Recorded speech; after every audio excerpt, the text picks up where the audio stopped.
Thank you for coming. I already know that your services are in great demand. You come very highly recommended.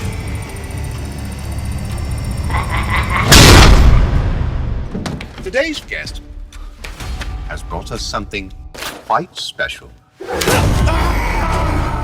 People like horror. People like being scared. You have to try it. What the hell is that? Let's look inside. It's just scary. You should be.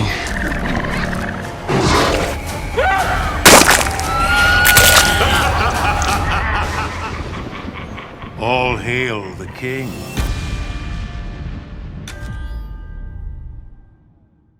Hello, we just watched the trailer for the season 2 of Creepshow exclusively on Shudder. My name is Meagan Navarro, the lead critic for Bloody Disgusting, and I am thrilled to introduce the mastermind and showrunner for Creepshow, Greg Nicotero. Hi, how are you? I see you brought the creep. Yes, we'll talk about him in a minute because there's some special things coming up. So I'm excited. I actually wanted to begin by kind of stepping back a little bit. So season 1 was a brand new show with a legacy attached, not just for horror fans, but for you with your personal and professional relationship with George Romero. And it is an ambitious show. It's an anthology show that is very special effects heavy. So it's a lot. It's a huge, and it's your baby. And I wanted to ask, what was your mindset coming away from season 1, not just in terms of the effort that you put in and you and your cast and your crew, but it was a major success. I mean, we've got merchandise already. I know, I have one too right here. Well, first of all, listen, thanks for having me, Megan. You know, I thank God for your guys' app because that's where I get all my news. That's the only place that I go. Yeah. But you know, season 1 for me, I can be really honest and say I really had no idea what I was getting myself into. I just knew I had to do it.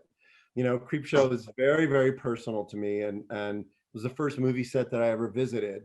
So I kind of compare the experience to like grabbing onto a bucking bronco and just holding on and hoping that like if I get flung in one direction or another, there's either a bed of nails or a bed of feathers. I didn't know where I was going to land.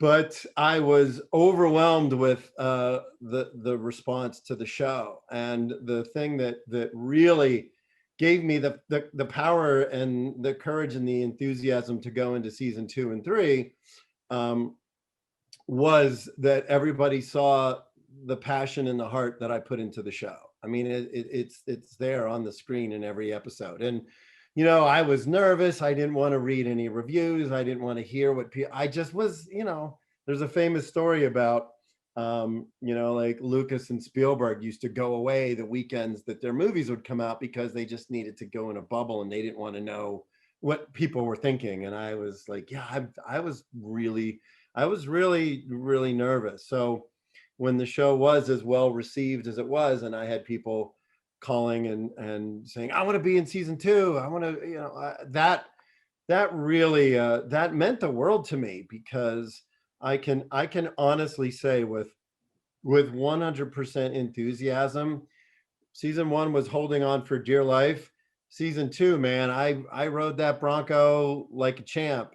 And the people around me, I couldn't be more proud of the work that we've done. I feel like Creepshow has improved exponentially from what I learned from season 1. You know, I feel like my ability to develop stories, my directing, my cast and my team working together, I really feel like we jumped headfirst into it. And the episodes really show that we matured a tremendous amount in the time between season 1 and season 2, and that I can't wait for people to see the show.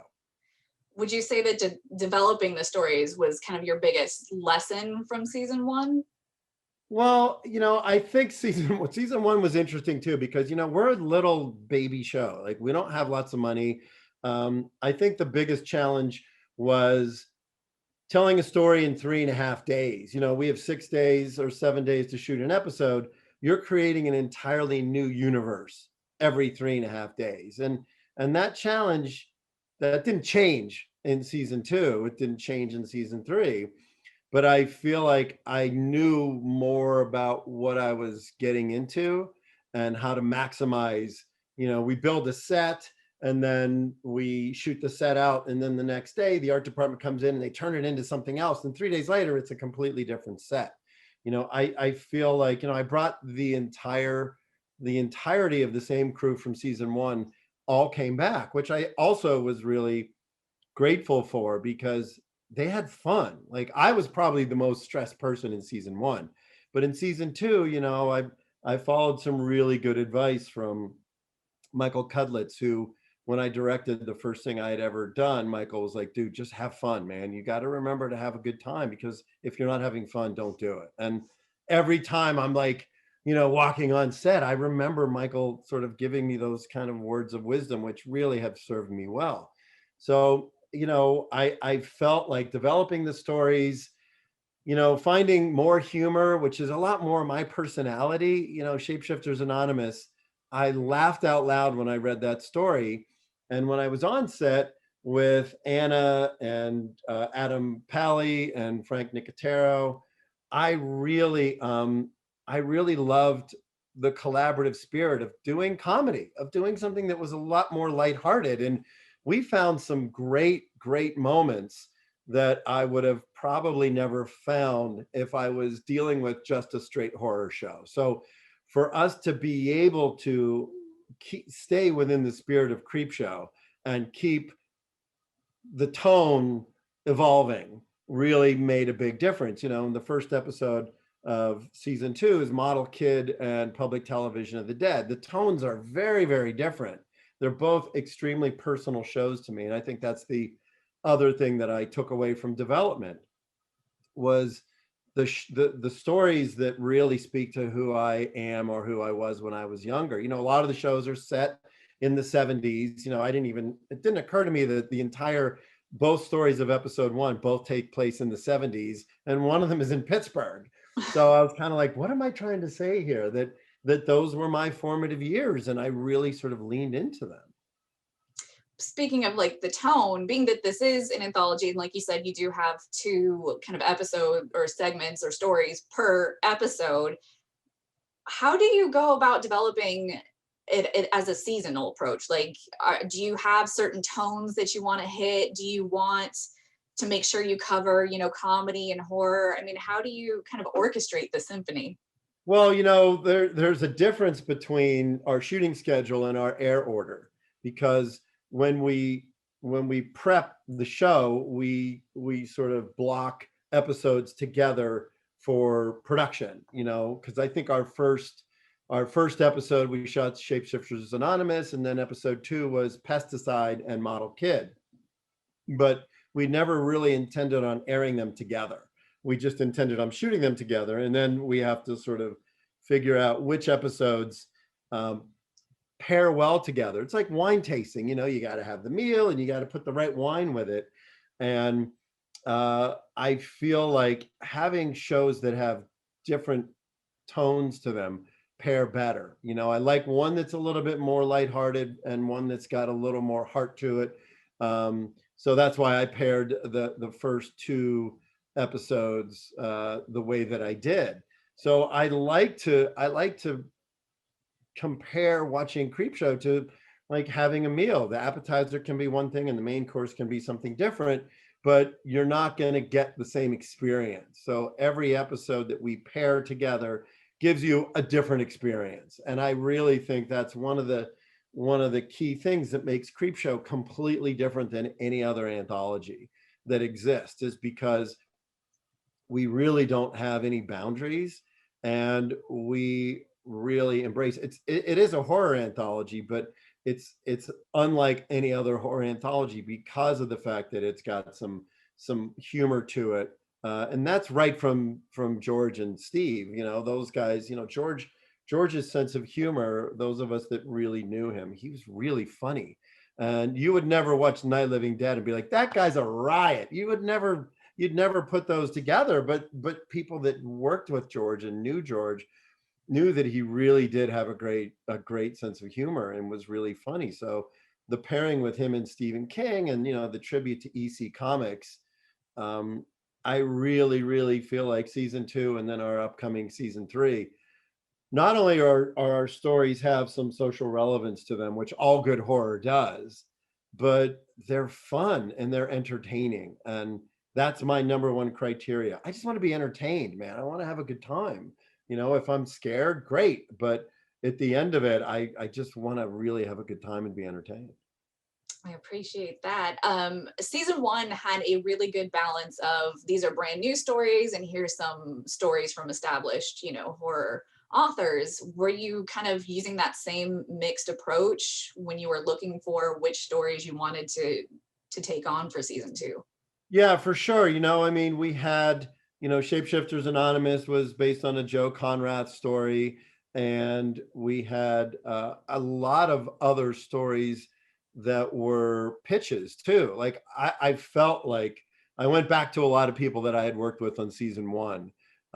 Because I felt like Paul Dini and Steve Langford did a great job last season. John Esposito did a great job last season. Rob Schraub did a great job last season. So I wanted to go back to the people that I had worked with.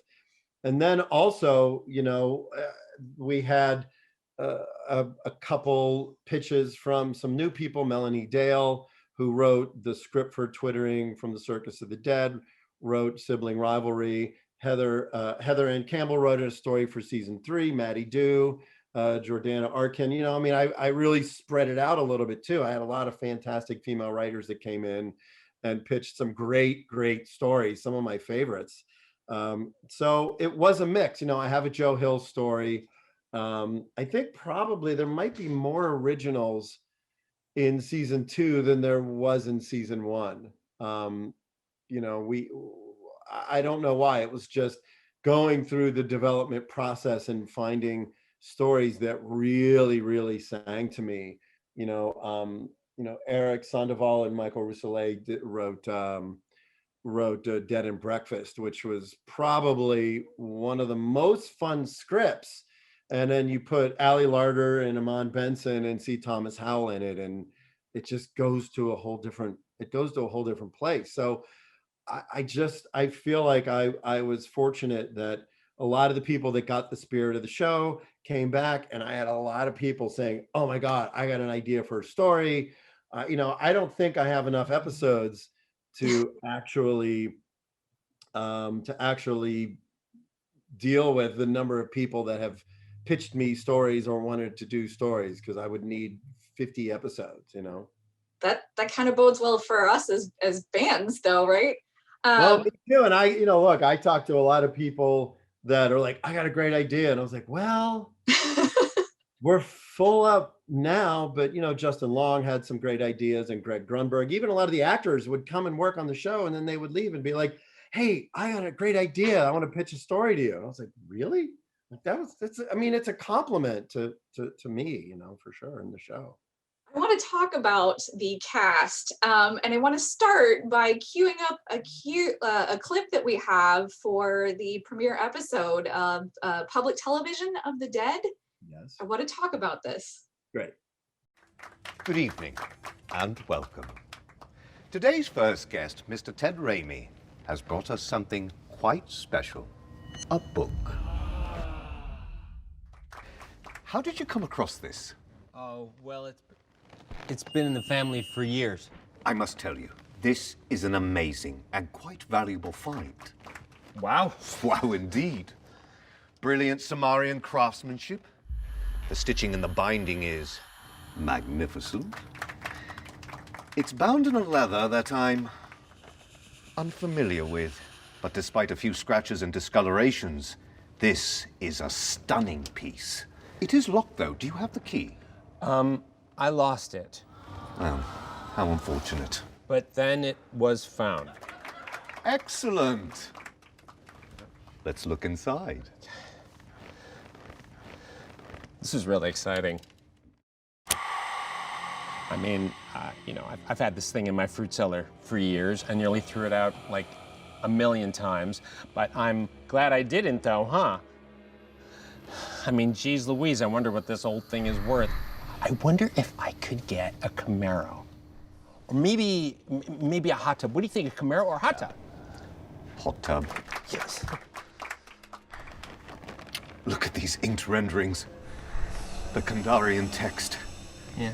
Any natural history museum would happily pay anywhere between 300,000 or 400,000. Dollars? Mm-hmm. Oh, man. This is the best day of my whole life. Lucky for you, I can read Sumerian.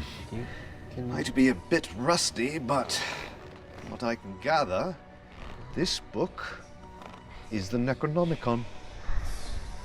That name sounds familiar. It was written when dark spirits ruled the earth and the oceans boiled with blood. Oh. The powers of the dead lay within these very pages. Fascinating. Listen to these wretched incantations. Canda Astrata, dos Alaminon. Maybe don't read it. Nosferatum. Malumortem. Stop. Don't read anymore.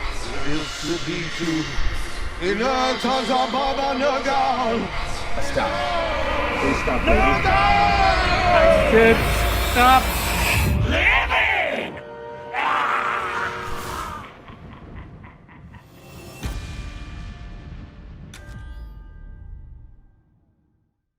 All right, so the obvious is that it is a brilliant kind of spoof on Evil Dead. It's a perfect merging. It's hilarious. Rob Schraub wrote this, right?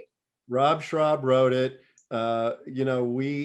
We sort of settled on this idea of really finding something that I was passionate about and that it had some personal connection.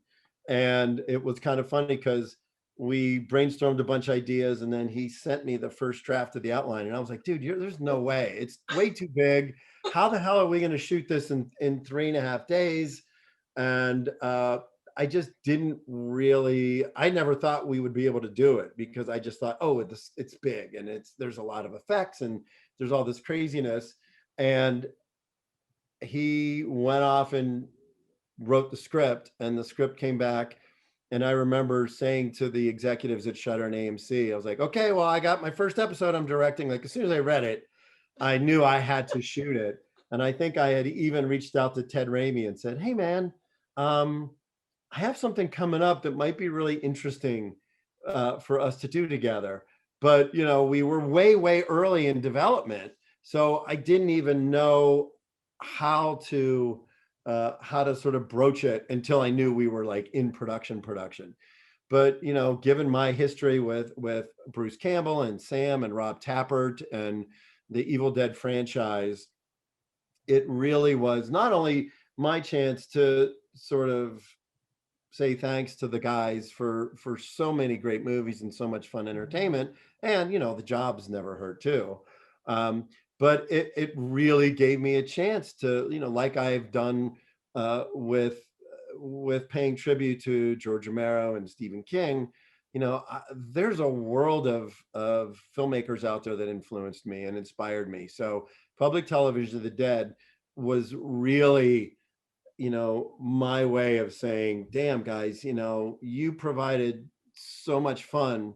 I want to return the favor. And having Ted come down, who was an absolute blast, Ted's, getting into directing and he's starting to do a bunch of new things. So he came down even during prep and shadowed me when I was prepping the show and directing. And he came down during season 3 and shadowed me again, because I said, look, man, if you want to learn the really guerrilla style way to make a show, you come hang out and sit next to me for a while and you'll see. So I had an absolute blast shooting that episode. It was so much fun. The cast was brilliant, and I think all of them had come to the first day of shooting like, okay, Evil Dead 2 is my favorite movie.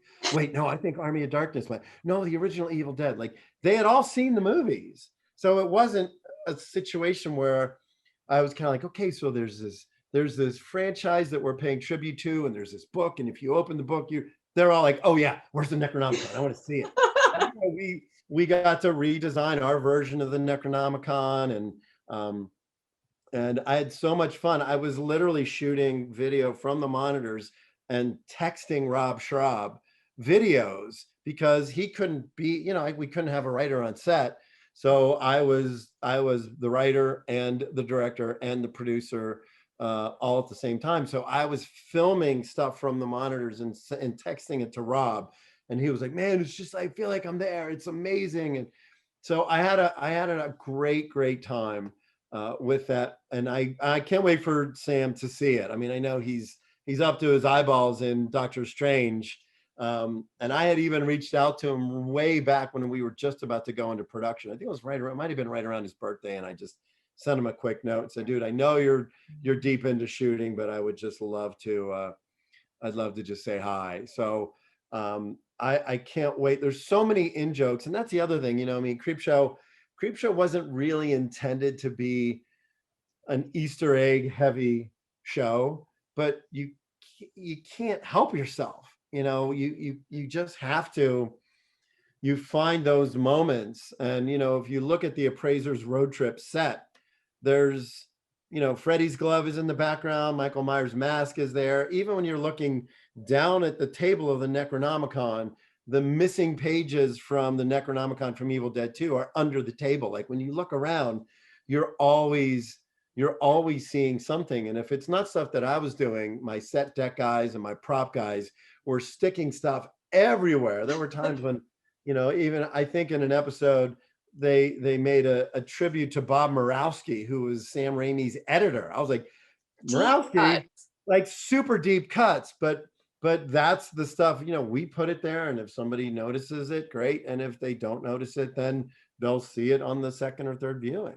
I mean, even in Model Kit, I was picking out all of the monsters on the shelves that were in the first season and even the second season. Yeah.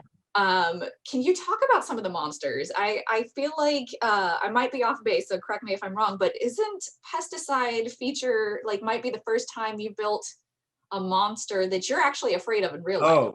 Oh yeah, I have. Pesticide was written by a good friend of mine named Frank Dietz, and he had sent me the script, and instantly I thought, okay, there's nothing more Creepshow than a creepy crawly, we need giant bugs. And I think in the original script there was a giant spider and a giant mosquito. And then as we were going through the development process on the script, I'm like, wait a minute, we need a giant fly to go with the spider. And then one day I was driving to work and I was thinking about Food of the Gods, the movie that came out in the 70s with the giant rat puppets that the Bermans made of chewing on everything. And I walked into the shop and I said, we need a giant rat head.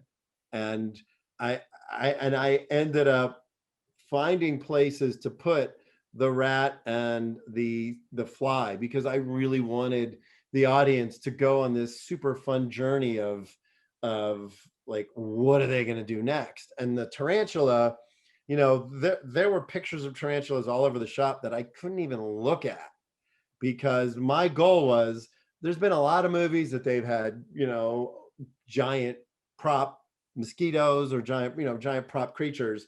I wanted our spider to be the most realistic looking tarantula that has ever been filmed. And the one mistake that they always made is the legs are always like this.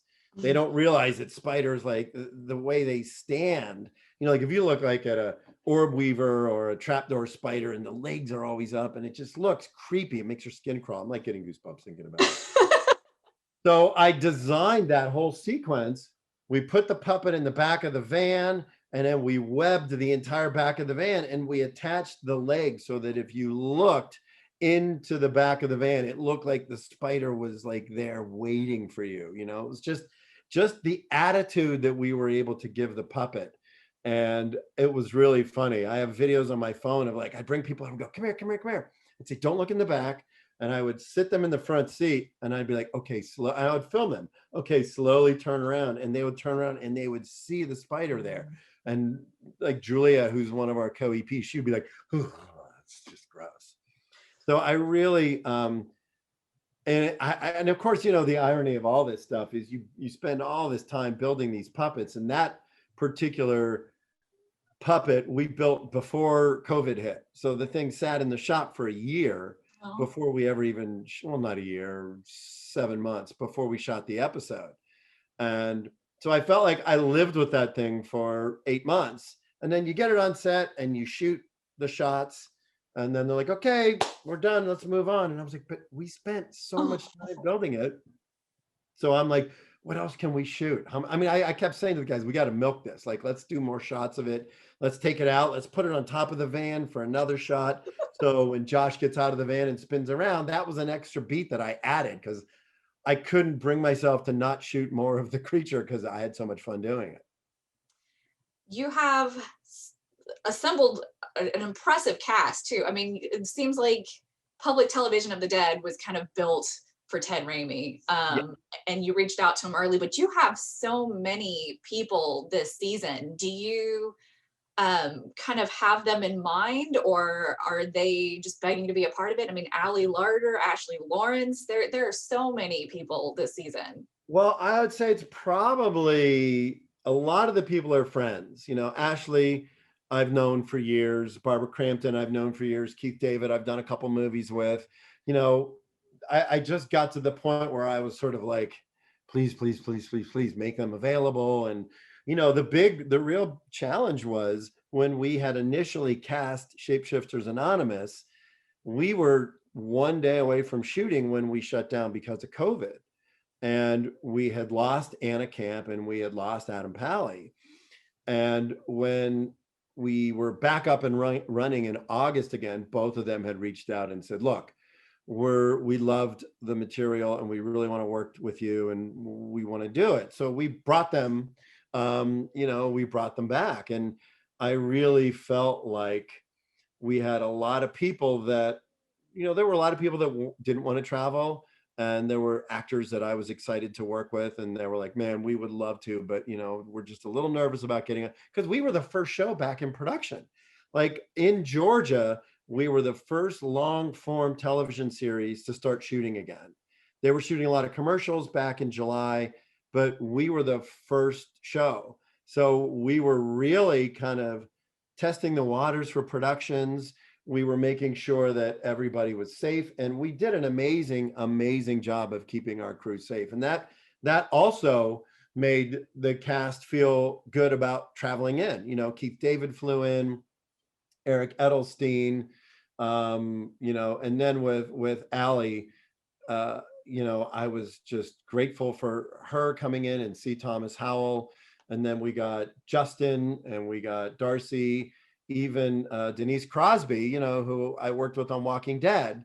And, it warms my heart when I reach out to people that I've developed friendships with. And I said, hey, I got a part I got in mind for you for a Creepshow. What do you think? And the next thing I know, I turn around and there they are, that really warms my heart, because those are people that I've watched and admired. And it's pretty exciting, to be able to have these people, fly in and do such a great job. And, also Georgia has some of the greatest talent here. I mean, the talent pool of actors in this town is astounding. So, Brock, who plays Joe in Model Kid, and Tyner, and Coley, who played Mrs. Bookberry. We had so many fantastic actors that I feel like I hit the lottery with the cast that flew in and the cast that we were able to get here, because they're amazing. I mean, that Brock, the little boy who plays Joe in Model Kid, like I think subliminally I cast, when we cast him, he had really long curly hair, and I kind of said to his mom, like, do you think we can cut his hair? Because I want to make sure that it feels period 70s. And the first scene that we shot, he had kind of the Black Dracula wig on. And so I hadn't seen his hair until the next day we took the wig off, and I looked at his haircut, and he looked like he looked like Charlie Bucket from Willy Wonka and the Chocolate Factory. And I think sort of subliminal, I didn't even realize that I was playing into sort of that, but it just goes to show you that subliminally I was doing, and it's fun to direct. It's fun to direct kids, and when the actors, we would walk onto that set and I would say, guys, this was my bedroom when I was a kid. I said, I walked into that room and I was kind of like, I called my mom. I'm like, Mom, I feel like I'm in my room when I was 10 years old, because I had all my Famous Monsters magazines laying around. I had posters on the wall. I had model kits on the shelves. So I kind of even jokingly said to the art department, I'm like, okay, you have to keep the set. We can never strike it. You can never take it anywhere, because it, I have all the model kits. As a matter of fact, one of them, I don't want my little box to fall apart, because I'm using, but like we even went so far as to print our own Aurora style boxes, and to make our own model kits. Like all the model kits that are in the show were model kits that we designed and we created, are based on our monsters. So I have a toy line, literally. And so, crazy. Shout out to the art department, because they are doing some impressive work with the level of detail. But I also want to touch on your star behind you.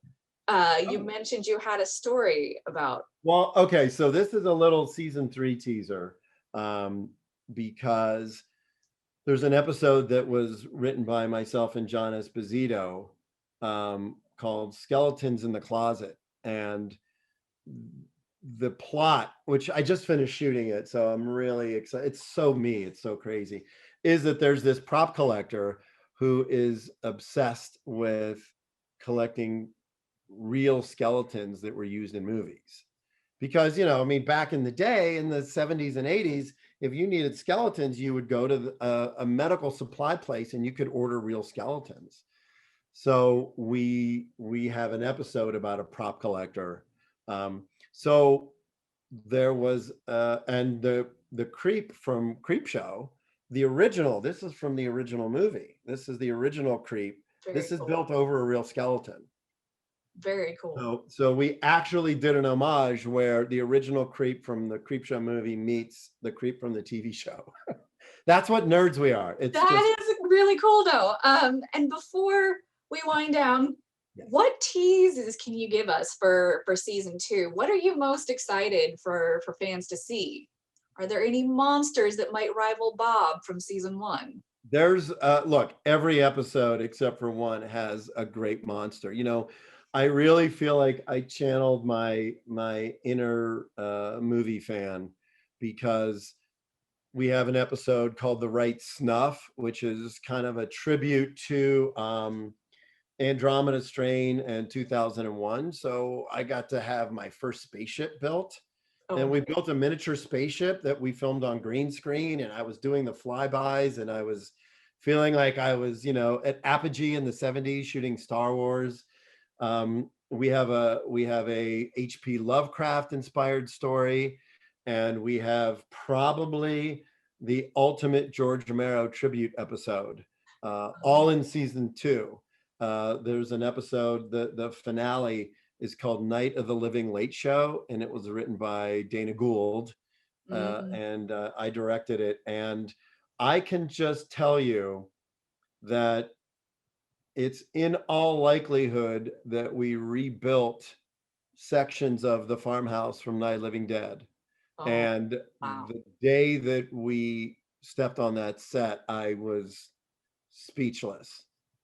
I was so sort of felt like I was right there. I actually FaceTimed Russ Striner, who played Johnny in the original Night of the Living Dead, and I have a photo on my phone of me talking to Russ with the set in the background. and I called him and said, look, man, we're doing the ultimate Night of the Living Dead tribute here. And ironically, you know, we licensed the footage from them that we wanted to use in the episode. And we were one of the first people to ever actually pay to use Night of the Living Dead footage because it's public domain. So everybody just takes it. And I just said, guys, I can't in good conscience take footage from George Romero. That goes against everything that this show is about, everything that I'm about. So I was super proud of the fact that I got to collaborate with the original filmmakers of Night of the Living Dead and to continue the tradition. So all of that you'll find in the final episode of Creepshow. Sad face until later in the year, and then you get more. Yes, I am so excited. Thank you so much for your time and for season 2 of Creepshow. Everybody tune in on Shudder starting April 1st. That's when it premieres. So yes, thank you. And thank you, Meagan, so much, and to all the fans and the people that really have supported the show. I hope I did you proud because there's some great stuff coming up. So thank you. Can't wait.